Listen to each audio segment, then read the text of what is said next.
Time for us to get into our health segment. So today we are going to be talking about something that affects millions of people. Ulcer.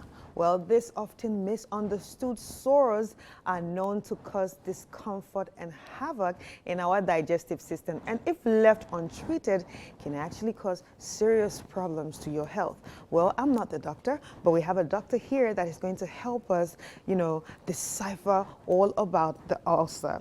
All right, joining us is Dr. Kelvin Owusu, wellness consultant at Violet Medical Center. Hi, Doc. Hello. You know I'm not supposed to be smiling with you, but yeah. Oh, but you know you can't help it. You know. You know. I'm tempted to ask why, but I'll tell you later after the show. After the show. Yes. After the show. Yeah, but Doc, how's it going? Pretty good, pretty Great good. stuff, Good to great see you. It's been a while. Yes, you know me. I go and come as and know. when. Yeah. Unlike you, who is consulted on a daily. I show up when my services are needed. Yeah. Very important. Anyways. All right, so Doc, Yeah. ulcer. Can you tell us about ulcers? So when we say ulcer, it just means a break in the continuity of a layer of tissue, right? So it can be in the skin of your leg, it can be on your face, it can be anywhere. But generally, when we use ulcer without any other clarification, we are typically referring to stomach ulcer. And so in that respect, it's a break in the continuity of the lining of the stomach. Okay. And so because of that, and this is because of several reasons we'll get into shortly, but it's quite common. In fact, research suggests that 1 out of every 10 people will have an ulcer every year. We'll have an ulcer every year. At some point in a year. So does that mean That means people... it's not permanent. It's not a permanent thing. Oh no, it's not. It's typically not a permanent thing. I mean, it comes and goes. So, but I like that question because you hear people say my ulcer. I have They ulcer. personalize it. Yes, they personalize the ulcer. It's like the ulcer is like a badge of honor. It's a disease or it's a condition like any other condition, like malaria. When you get malaria, you treat it, it goes away. It's like saying my malaria. See, it doesn't even make sense, but people have accepted the thing. I mean, that could also go to confirm the fact that it is that common. You see, because the reality is that if the things that will cause you to develop an ulcer or to aggravate an ulcer, if you keep going back to those things, the ulcer will keep that will be the result you're going to keep getting. So it's important that we understand this ulcer thing and then find ways and means of dealing with it, because yes, it does affect a lot of people. And one of the most common cause of ulcer is actually, or one of the most common precipitating factors for ulcer is actually stress. And so when you get yourself into a stressful situation, you could develop an ulcer, especially if you have other habits that contribute. So for instance, you don't eat regularly. You see, one of the advice that we tend to give people is that you don't eat because you are hungry. You eat because it's time to eat. Because typically when you eat because you are hungry, by the time you start feeling the hunger, the stomach, in fact, the sensation of hunger is precipitated by the stomach acid sort of being secreted. Oh, so that means we don't really need to wait to be Yes, so you have to eat because it's time to eat. And when you do that, you actually don't eat as much. So it comes back to help you manage your weight better. Because when you eat when you're hungry, you tend to overeat. Right, that's true. Exactly. So now if you are under pressure, like the year is coming to an end, you haven't hit your targets yet, you're organizing a program, like the situation, a lot of pressure, and you also happen to have a bad habit of not eating at the right time, you could end up with an ulcer, or you smoke, because smoking also disturbs the lining of the stomach has a protective layer. Or let me put it this way: the acid in the stomach does not dissolve the stomach. Acid is very corrosive. So technically, that acid is supposed to dissolve the stomach lining, but it doesn't, and it's because there's a protective layer of mucus, which prevents the acid from actually making contact with the stomach lining. Now, smoking disrupts that mucus, or the mechanism that produces the mucus, and so then would make the acid more likely to contact the stomach lining and then aggravate the ulcer. Then there's also medication. Because you are under pressure, you have a lot of body pain, you're probably not sleeping well, you end up taking a lot of pain medication. And NSAIDs is a category of pain medication. The common one in the market would be Brufen, diclofenac, aspirin.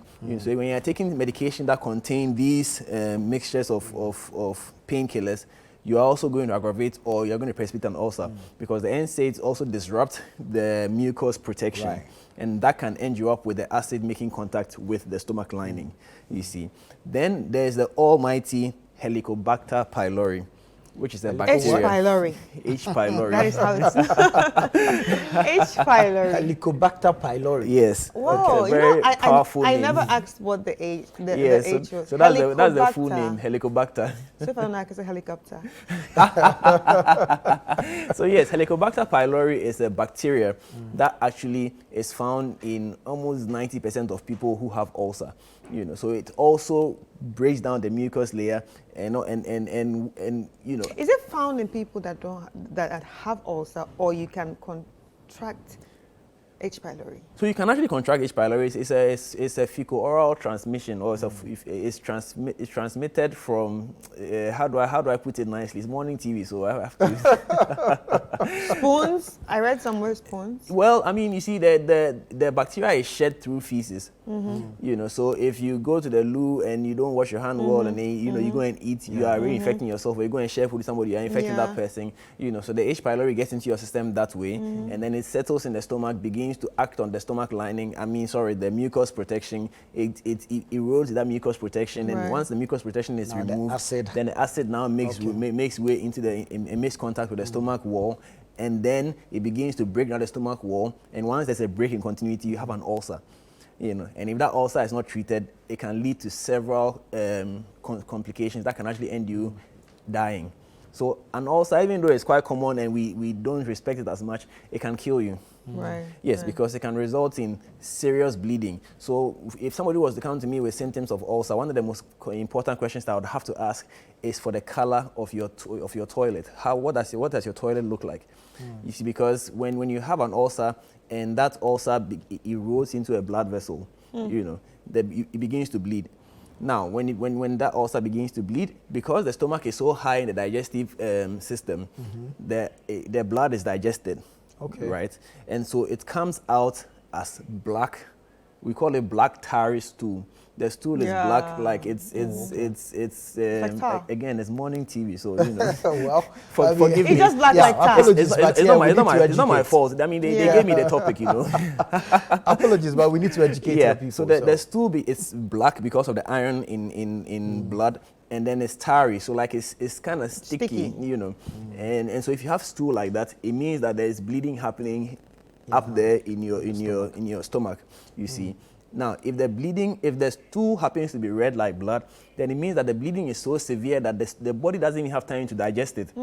You see, so even though it's the same bleeding, one is red, one is black, depending on the color, it tells me how aggressively we need to manage what is going on, you see. And so it's important that you report early so that we can intervene and prevent any form of complication. Because if we don't do anything about it, you're going to develop anemia because you are bleeding. So anemia could result, you know. If the erosion continues, you could have a perforation. And when there's a perforation in the stomach lining, when I say perforation, I mean that the ulcer has not eaten through the entire lining of the stomach, so now the stomach is literally open to the abdomen. You see now, because when you are speaking English, we call the whole place stomach. I need to break it down a bit. Now, the abdomen is the whole region. So this whole region below the chest and above the pelvis is your abdomen. So inside the abdomen, you have the stomach, you have the intestines, you have the spleen, everything there. So when there's an erosion in the stomach lining that perforates into the abdomen, it's very dangerous because now you have acid spilling out of the stomach into the abdomen. And it can erode in your other organ. It's excruciatingly painful, and if you don't get into the hospital, you will die. I mean, that's not even, it's not a question of you may, no, you will die. So it's an emergency that needs to be. You will yes, die. you will. It's an emergency that needs immediate attention, and we don't want to get there at all. Right. Okay, like you talked about acid. How different is the acid, and how different does the acid in ulcer and the acid in GERD? Okay, you know, so it's the same acid. I mean, the stomach produces the acid, and there's a reason for the acid. The acid helps to further break down some of the food that you've eaten. It helps to kill invading bacteria, so it's a protective thing, you know. Now, this acid, when it's produced by the stomach, is supposed to remain in the stomach because the stomach has been created with the mechanism to contain the acid. Now, if this acid begins to go beyond the stomach, then it starts causing problems. You know, so in the situation in GERD, you have a situation where the esophagus connects with the stomach. There's a weakness there, so that usually the esophagus should be closed so that nothing from the stomach goes up. I mean, normally when you eat, you don't find the food coming back up. You know, but people with GERD tend to have that feeling where the food seems to keep coming back up. Occasionally, all of us would have that feeling every now and then, especially when you have overeating, or when you go and lie down immediately after eating. Right. So now people with GERD have that kind of weakness at the neck of the esophagus, such that when they finish eating, even you know, I'm laughing. It's funny because I mean, our old folks used to gauge whether you are full from that. I mean, from your stomach. Yeah. So once you, not even the size of the stomach. I mean, once you belch, exactly, they're like, okay, well, I mean, exactly.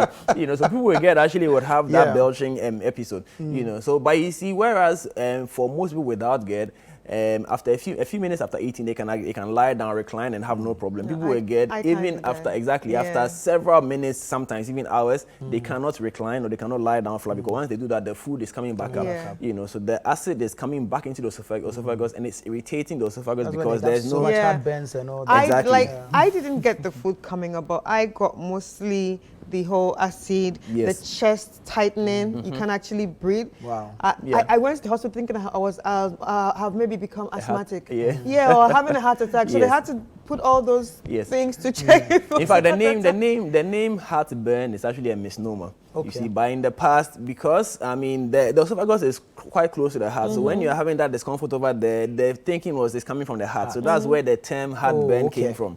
You know, so it's actually a misnomer. So it's just the acid. It's the acid. So that's the gastroesophageal. And it goes all the way to your ear. Well, not directly, but I mean, yes, you do. You get, you know, because the ear has a connection down there. Yes, there's a connection between the ear and the throat at some point. You know, so that's why when you have if you're in the if you fly and the plane gets to a certain altitude, or when you actually go up if you climb up a high mountain and you feel that your ear popping, if you begin to actually swallow, it equalizes that pressure because there's that connection between the ear and the. So you might feel some sensation in the ear, even though there's no direct contact of the acid in the ear. Honestly, if you ask me, I'll tell you the acid is in my ear right now. It's my ear. It's my ear. I need something. I need antacid. I need antacid. It's my ear. So, because usually I thought because they had the connection, probably it's the acid in the ear. So you always see me. It's my ear. It's in my ear.